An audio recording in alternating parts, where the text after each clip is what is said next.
โนภะคะวะโตสาวกสังโฆ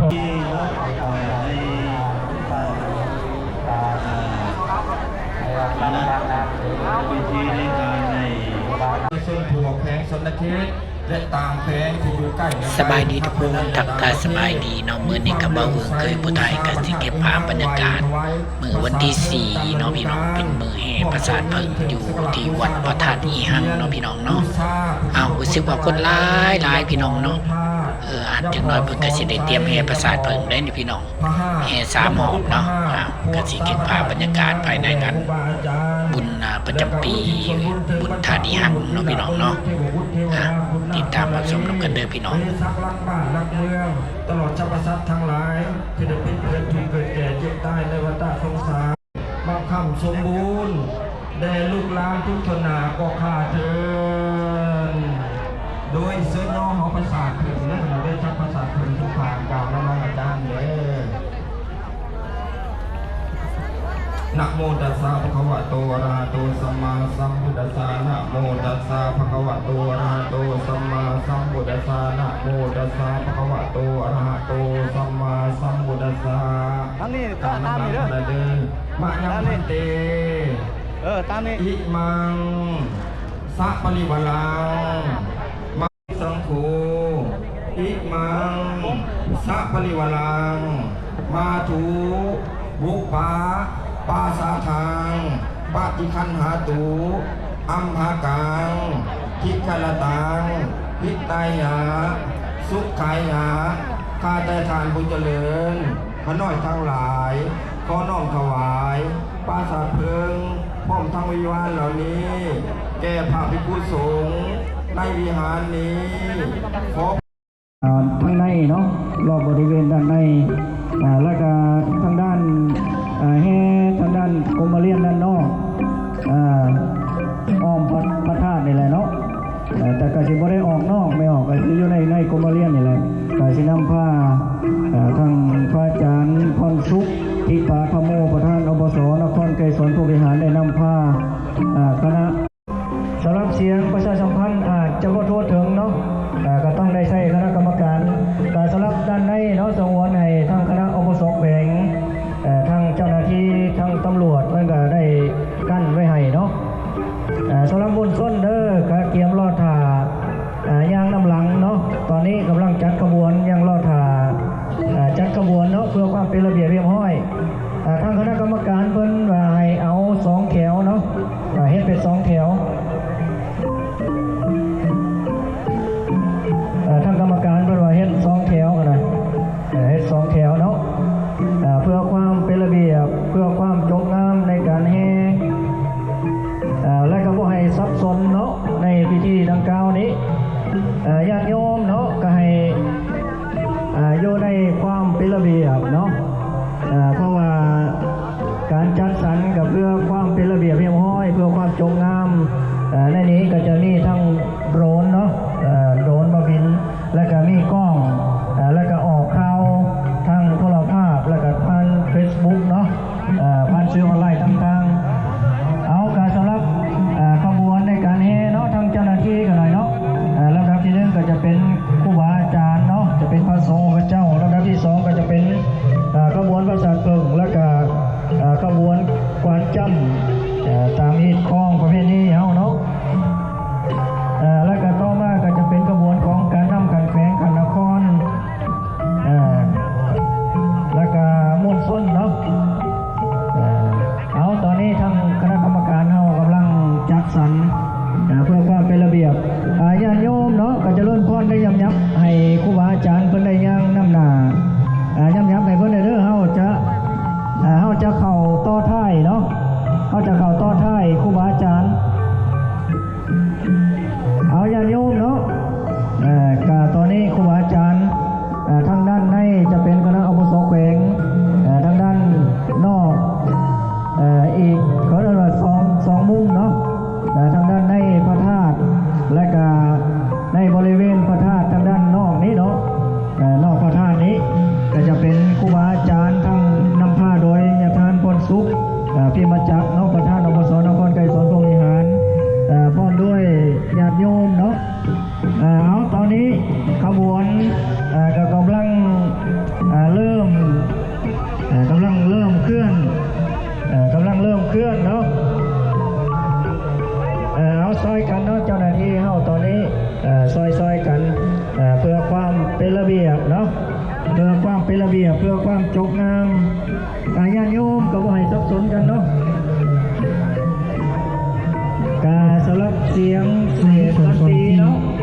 เสียงดนตรีในการแห่ก็เอาคืนนี้ก็ได้เนาะเราเสียงดนตรีก็ดีก็ได้สัมมาสัมพุทโธวิรังจารณะสัมปันโนสุขโตดนตรีเด้อผมเปิดดนตรีโซนิติวิโสเอาติดดนตรีเนาะดนตรีปิดก่อนเนาะปิดเสียงดนตรีสวากขาโตภะคะวะตาธัมโมสันติติโกอาคาลิโกเอหิปัสสิโกโอยิโกปัจจตังเวทิตาโพวิญโยหิเตสุปฏิปันโนภะคะวะโตสาวกสังโฆสุปฏิปันโนภะคะวะโตสาวกสังโฆญาญาปฏิปันโนภะคะวะโตวัดสังโฆสามีจิปฏิปันโนภะคะวะโตสาวกโอญาติทังจัตตาวิปุริสานุภาปุริสามุขลาเอสาภะคะวะโตสาวกสังโฆหุเนยโยปะหุเนยโยทักขิเนยโยอันสริกาลนิโยอนุตตรังปุญญาเกตังโลกัสสะติติปิโสภะคะวะรังสัมมาสัมพุทโธวิชชาจารณะสัมปันโนสุขโตโลกวิโตอนุตตโรปุริสธรรมสารติสัทธาเทวมนุสสานังโมโต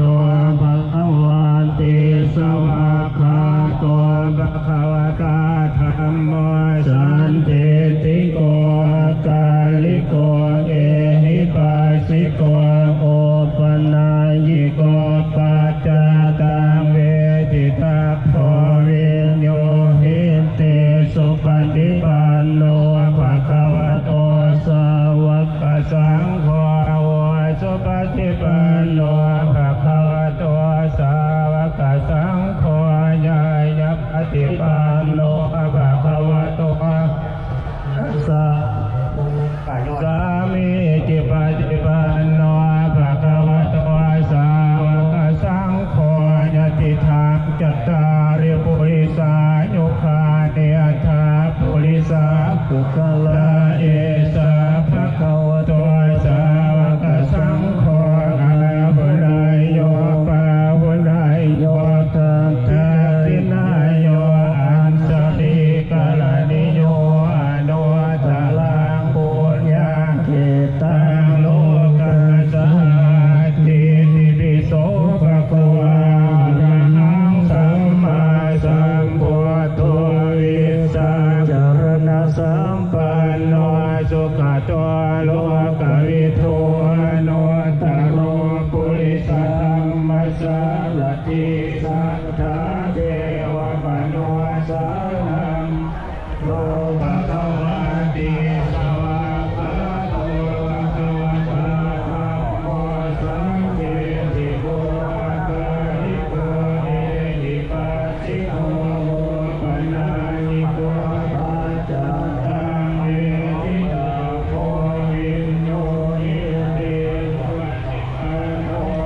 โภ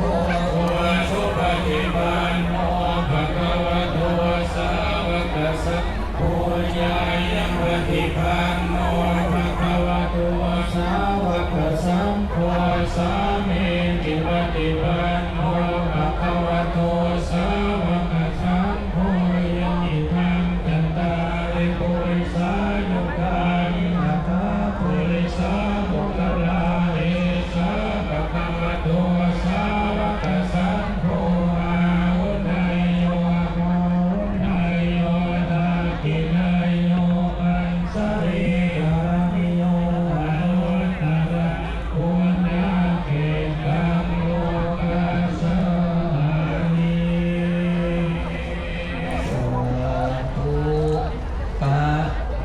สำหรับตอนนี้เนาะได้แห่ครบ3 ห้องแล้วกับกราบรับพระนิมนต์ยทานเนาะพร้อมด้วยพระมหาเถระนุเถระได้รอดถามนต์ส้นทางวงนอกเนาะญาติโยมเด้อกับโปรท่านแล้วเด้อเจริญพรได้ยับออกนั่งเนาะนั่งอยู่เดินเด้อญาติโยมเด้อเพื่อที่จะได้ก้าวข้ามถวายดอกไม้แด่พระธาตุพระเพื่อบูชาพระธาตุแด่นั่งนิมนต์ทางยทานประธานพระพุทธแปลงและกระทบด้วยประธานที่ปรึกษาและกระทบด้วยคณะพระพุทธแปลงทุกองค์หน่อยเนาะในราชการนำพักรัฐเนาะในราคาหมดส้นเพื่อที่จะหมดส้นแห่แล้วจะได้นำอะไรไปก้าวข้ามนี่ครับวันท่าพระธาตุที่นั่ง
ค่อยๆเข้าเด้อคนต้นค่อยๆเข้าได้คนได้ชิดกันเด้อคนเด้อค่อยๆเข้า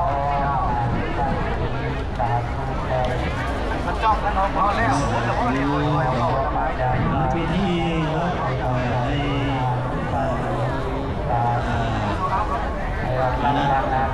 วิธีในการในบูชาเดชานิงานของคณะอาวุโสแฝงอาวุโสนครตลอดมาตอนนั้นทางแฝงเป็นอันเช็คปีนี้เนาะมีแต่ทางสภาญาติโยมผู้บริษัททั่วแฝงสวรรค์เกียรติเข้าจากต่างแฝงในต่างเมืองในต่างประเทศเนี่ยได้จากศาสนาบูชาเครื่องที่อยากบูชาต่างๆมีขันหมากเป็นมีดอกไม้ทูบเทียนมีหัวประสาทตุ่มต่างๆเนาะขอพากันอธิษฐานเอาเด้อสิ่งใดที่เป็นบุญเป็นกุศลเป็นคุณงามความดีกันอธิษฐานเลยมาสู่จิตสู่ใจเฮาเอาเวทีทานขนาดน้องพิธีกรน้องประกาศตื่นเลยฮัลโหลเอากาขอประกาศน้องเอิญเศร้าเด้อเอิญเศร้ามีการพักบาตร108 องค์น้องเอิญเศร้าญาติโยมเนาะจะเริ่มต้นในเราพักบาตรน้ำกันแล้วก็สำหรับเอิญเนาะในที่นี้เวลา5 โมงเช้าเนาะจะได้มีพิธีเปิดออกลายบาตรเปิดเป็นการในพระสงฆ์เนาะเริ่มต้นในเวลา7 โมงเนาะจะได้ในวันที่108 แนวดาวดังกระจุยใจบุรีในห้อยบาที่ตามมาด้วยแมวกล้วยบ้านนาโพไซในตะวันนาเขตปัจจัยมาที่พงดีตาดูแต่ที่ตามมาด้วยเป็นทองอ้อมลีลาพรในบ้านโพสวรรค์เป็นแต่ดีพี่น้องการแห่ประสาทผึ่งอยู่ที่วัดพระธาตุที่หังก็ได้แห่สำเร็จเสร็จสิ้นแล้วพี่น้องเนาะเบาเคยผู้ไทยก็สิได้เดินทางกลับบ้านแล้วพี่น้องเนาะเวลาขาดตกอยู่อยากเข้า5 โมงปลายๆแล้วพี่น้องเนาะเจอกันคลิปหน้าเด้อพี่น้องบนพระธาตุที่หังเบาเคยผู้ไทยก็ได้เก็บภาพให้พี่น้องชมเพียงเท่านี้เนาะเจอกันปีหน้าพี่น้องผู้ใดที่เขาส่องแล้วอย่าลืมฝากกดติดตามฝากกดไลค์กดแชร์เด้อพี่น้องบ๊ายบายเจอกันคลิปหน้า